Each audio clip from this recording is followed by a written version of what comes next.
Hello and welcome to Huckleberry's Outdoor Adventures. Today this episode's gonna be, I don't know. We're just gonna do a chit-chat. So we're gonna do what? Chit-chat Thursdays? Chit-chat some days? I don't know. We're going to talk a little bit about some of the things that I think you need when you're overlanding. And it might be a little bit different from some of the things that other people think you might need. So I guess without further ado, let's roll it out. Number one, a vehicle. That should be obvious. You want your vehicle to be capable of getting you the places you want to go. My definition of overlanding is it's a destination-based travel with points along the way that you camp. Most of those points are off the road, off the grid, non-paid sites. That's just a quick and dirty. That's kind of what I do. That's my definition of doing it. So let's say you have 1,000-mile trip planned. My definition would be to have campsites plotted, to take as many trails, off-road, forest roads you can to get to said trails, and then 2 camps. And then those camps being off the grid completely. We're talking no bathroom, no showers. They're not state parks. They're in government land, free pay. I mean, you could pay. You can. Some days we like to just stop there and take a shower, relax for a little bit. But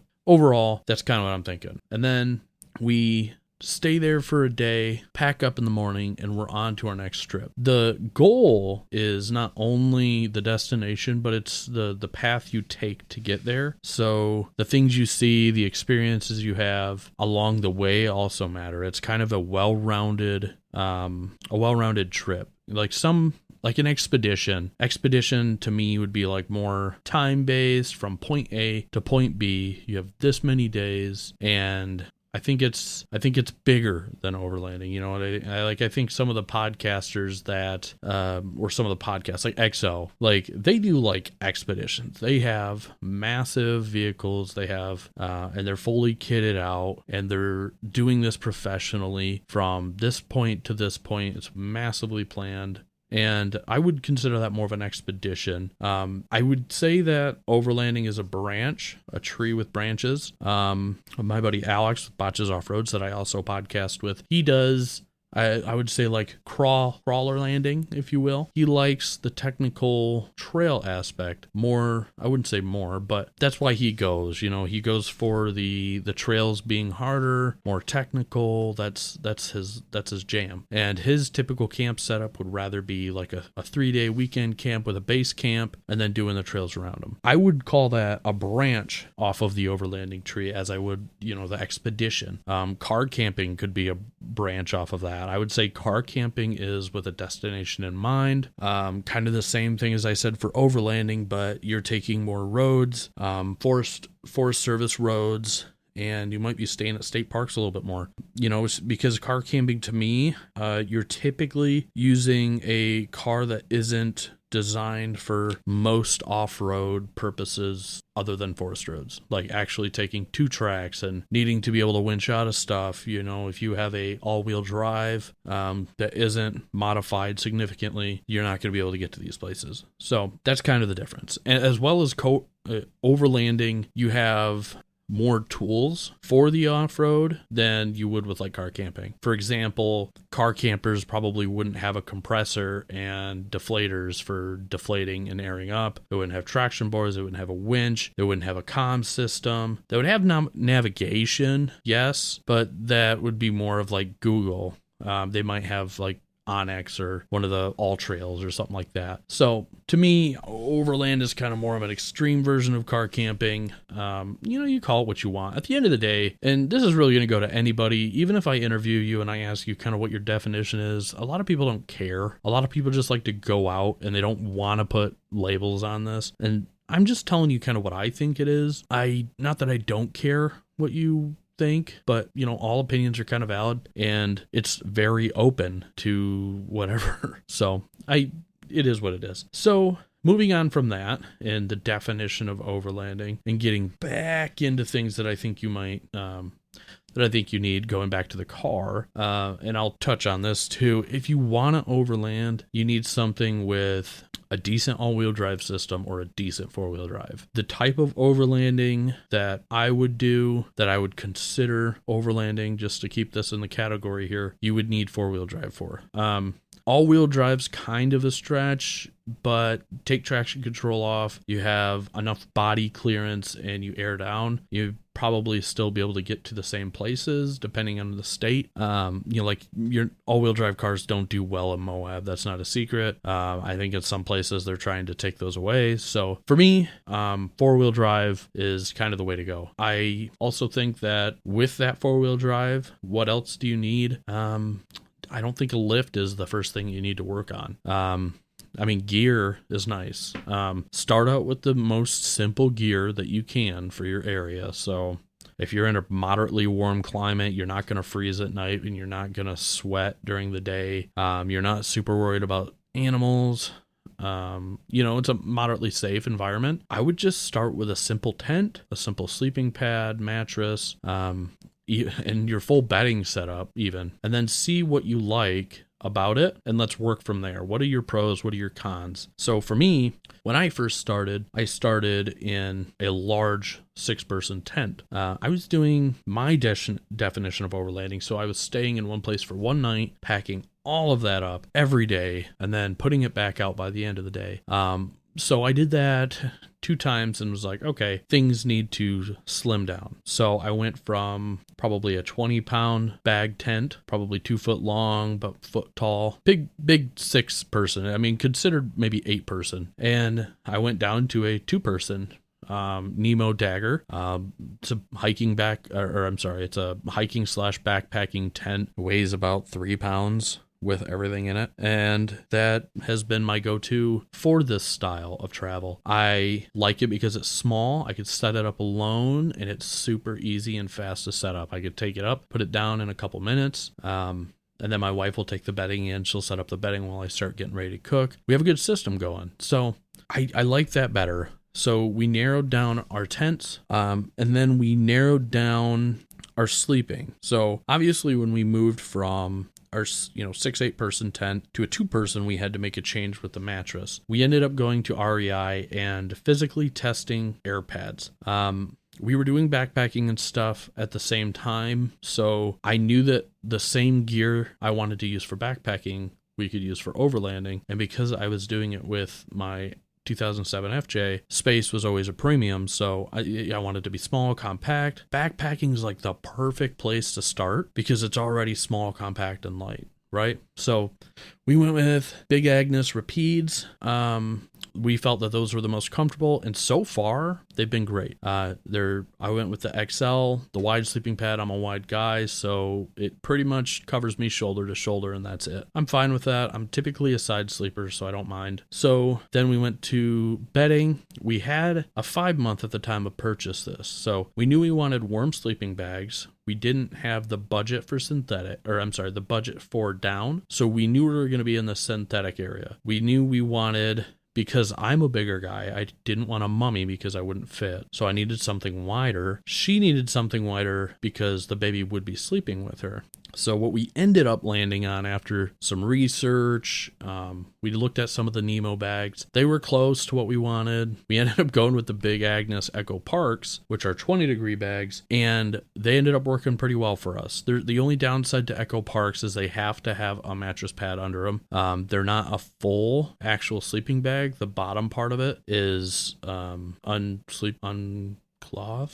I don't know how, it's uninsulated. So you need a pad underneath them to insulate for you. That sounds scary, but actually with the pads underneath, I don't feel much heat loss. So I honestly think it's okay. It's worked out for us well. We both still have them, and that's our main sleeping. So going back, you want gear that you want to narrow. I know it sounds like a waste of money, but if you do all the research on something you think you want and then you try it, man, trying to resell used camping equipment isn't super easy, and you're not going to get anywhere near the price that you paid for it. For example, we bought a Deuter Kids Comfort hiking backpack for like $300 We used it for 3 trips. The kids stopped wanting to be in it, wanted to be held or walk around or be in a different type of carrier. So we stopped using it and just sat around, and I just sold it for $100 and just to get it out. So try not to use just because it's cool. I get it. Trust me, I'm a gear guy. Just because it's cool, don't buy it. You need to make a list of what you need first. I mean, if you're a single guy and you're in an SUV, you probably don't even need a tent. A lot of times you can take the seats out, make your own flatbed. If you're lucky enough, you already have a flat, area when you take the seats out, and you can camp inside your car. And that's like one of the best ways to camp if you can overland like that.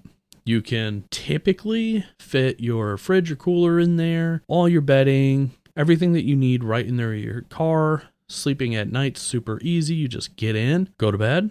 I would recommend that if you can. Of course, I can't.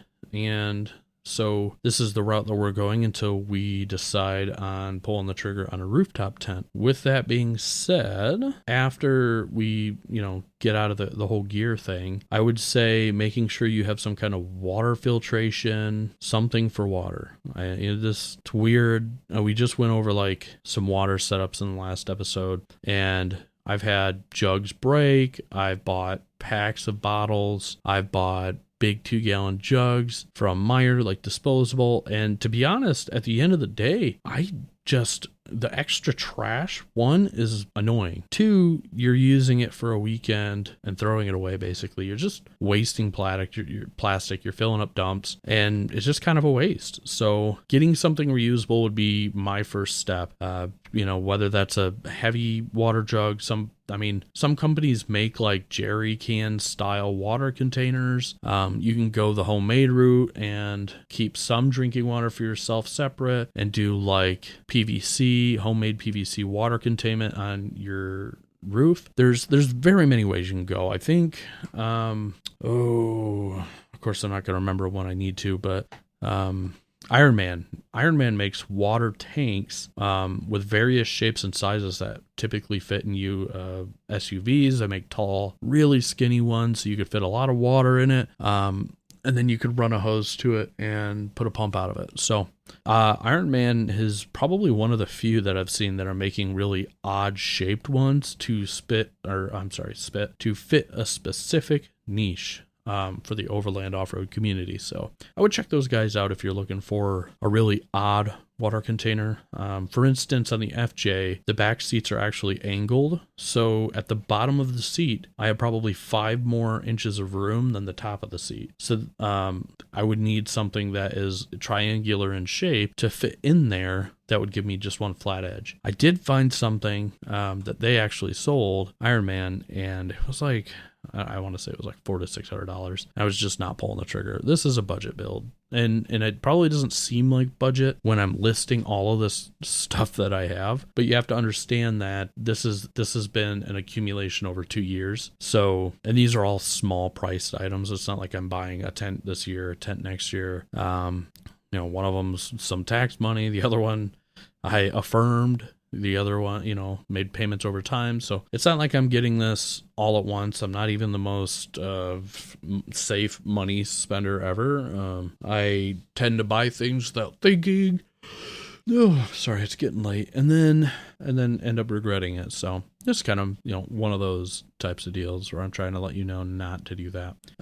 So you have your car, you have your tent bedding situation, which, as just a reminder, your car is 4-wheel drive or all-wheel drive, 4-wheel drive preferred. Your tent sleeping setup, start with the absolute most basic. Go to Walmart, get a $30 tent, a $40 sleeping bag, and a sleeping pad, and start from there. Make a list while you're camping, when you're done camping. This is what I liked. This is what I didn't like. Boom. Then from there, let's try to upgrade. What did you not like? Why? I didn't like that I was touching the ground. Okay, you need something in between. Will a foam pad do? No? Okay. So, that's the kind of thought process you want to go through.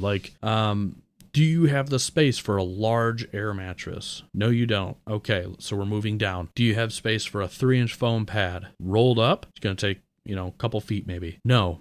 Okay, so we're getting down to air pads. You're going to have space for an air pad, so you'll be fine there. So space isn't the issue. Comfort is the issue.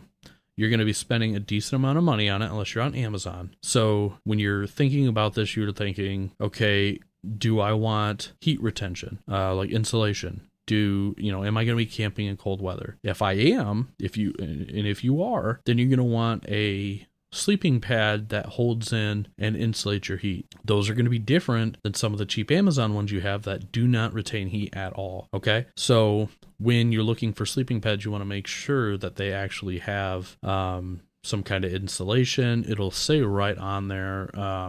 I forget the term right off the top of my head, but there will be a term. It'll be like ISO 4.5 or something like that. And so you want to make sure that they're insulated. I'm in Michigan. We have some cold time. Mine is insulated, and I think it's actually something 4.5. I think it's R value, actually. Yes, it is. It's the R value is like 4.5. So that's pretty decent for colder weather, and it does us well. So these are some of the things you want to think about when you're starting, and this will actually save you money in the long run when you ask these kind of questions as you're starting. Like I said, don't buy the $500 X-Ped, like inflatable pad, put it in your tent. Shit, I need a bigger tent. This is too big. Then get a bigger tent, and then you didn't do your research on your tent. Your tent leaks on the seams because it wasn't seam sealed, or your tent's fabric is stretching because it's like nylon and it tends to stretch a lot. That kind of stuff like that. It seems, it's not something that you think about, but it's something that you need to if you're kind of serious about this stuff and you don't want to waste money, right?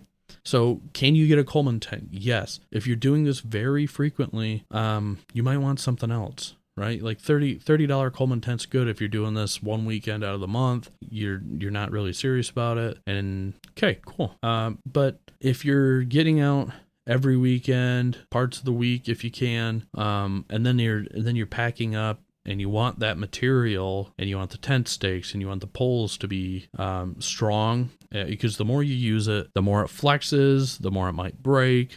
So you want those to be durable for the long run. And you can find people that'll argue a $30 Coleman tent is the best tent because when it breaks, you just go buy another $30 Coleman tent. Cool. I don't like waste the time.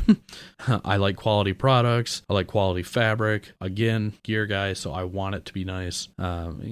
So make sure you do your research. If there is something that in specifics you think that I need to go over more, like I just kind of went in with tent pads, sleeping pads and tents, let me know.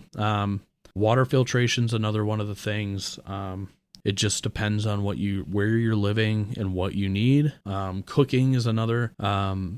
Just depends on what you want to cook. There's simple guys that I cook with Mitten State that are, and this is a running joke, which some of you guys that are from Mitten State that listen to this might know, but there's some guys that live off of Pop-Tarts, hot dog, and Uncrustables, and that's cool for them.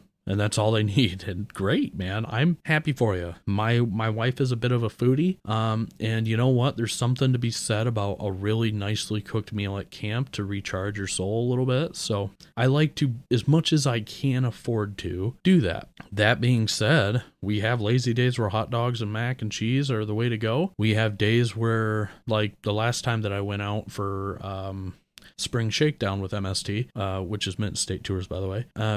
I had biscuits and gravy dehydrated meal from Peak. Now, you may be thinking, dehydrated meals, are you crazy? You got to try them. You got to try them. Give them a chance. They practically don't have an expiration date. They pack small, and they don't really take up much space. So I have about 10 of them in my truck, maybe more, and people are going to argue that they're expensive. Okay, let's break down the cost per serving. The typical Peak dehydrated meal, you're looking at about $13. Okay, there are 2 servings in each meal. You're looking at $7 a meal. Really not that bad. If you're a big guy like me, I am mowing that thing down, the whole thing, probably $13. That's still cheaper than the typical McDonald's meal. So, and if you really want to spread it out and that's just so crazy for you, every paycheck buy 2. You're spending $30 on something that's never going to go bad, that you will eventually use. You can use them in your car. I keep them in mine at all times. If I ever get into a survival situation where I don't have fresh food anymore, I have those meals. I have enough to last us I would say for probably 14 days. And if I ration it out even more, maybe more. So it's like, why not? Having a couple, and they're quick and easy. You know what I did the Sunday pack up on spring? I get up at about 7. It's just when I wake up. I don't know. I wake up earlier in camp. I got up, started packing stuff away, instantly used my Jetboil Minimo to boil water, put it right in the bag, closed it, walked away and continued packing. By the time I was done packing, it was about 15 minutes. I drank my own Monster. I drink Monster like coffee, basically. So I drank my Monster. The meals were ready. They were nice and hot, but they weren't burn your tongue hot. They were already done. Completely, the water had completely soaked in, and I was good to go. So, shortly after, my wife woke up around 7:30, 8 o'clock, and we sat there and ate breakfast and packed up, and it was really easy. Like, I didn't have to bring out the stove. The goal was to pack up, not pack stuff out. So the stove is already put away. Everything was already put away. I literally just had to pack up the awning, the tent, and the bedding, and we were good to go. So it's just something to think about, right? You want to be able to have that stuff planned out when you're doing this. Just be ready for the future, right? So I did kind of get off topic, but these are all good things that you need to know. So here's a recap. 4-wheel drive preferred, all-wheel drive's okay. Start basic. Make a list, figure out what you need, and then work your way up. But do the research. What exactly do you need? Right? Okay. Then we move to water and filtration. Make sure you have water and a place to put it. Make sure you have a way to filter it. If that means a life straw, that's fine. Life straws are cheap. You can get them at Walmart. You just need a way to filter it in a pinch, right? Okay. So then you go to cooking. Make sure you have a way to cook food. Again, if you're cool with the basics, uncooked food, then fine. Make sure you have a way to cook food. Make sure you have a fuel source, and then make sure that, I have a couple minutes because I'm going to try to keep this at 30. For your fuel source, if you're one of the guys that says, I'll cook at the campfire. I don't need anything like a fancy stove or this or that. Okay. If you have a burn ban, you're going to probably not want to camp on a campfire. If it's raining cats and dogs or windy as all get out and there's a burn ban, you're not going to be cooking on the fire. Have something ready. Cook stove, dehydrated meals, or maybe that's the day where you eat the cold food. Well, so be it. But make sure you have a cooking system. I know a lot of people that started out on just basic, not like a Jetboil, cheap Amazon, it was like isobutane, cook stoves, cheap GSI pans, and then work their way up. By all means, that's what I did too. Do it. I started out with a Jetboil, which I spent the money on. Quickly realized that the type of cooking that I like to do, the foodie cooking, doesn't work. It's got too much of a pointed heat source. It cooks the middle of things super, super, super fast and leaves the outside super raw. So learn from me on that. If you want to cook nicer things, get a little bit bigger stove. If you're a gear guy, get a Jetboil Genesis. Fire Maple, I think, makes a smaller off-brand version of that. I have a Coleman 222 Cascade, I believe is what it's called. I absolutely love it. It works better than a stove at home as far as how it cooks. So, yeah. All right. So, like I said, do your research, figure out exactly what you want in your style and how you want to do it. And if you have any questions, you want me to go more into a certain topic, let me know. I'll make a quick 15 on it. We could probably try and get it out to you in a day or two. Make it a quick response on it. So thank you all for listening to this ramble on. I've done probably 5 episodes in one day. I'll just schedule this in probably tomorrow at some point. And yeah. And thanks for listening to me, guys. We will see you on the next one.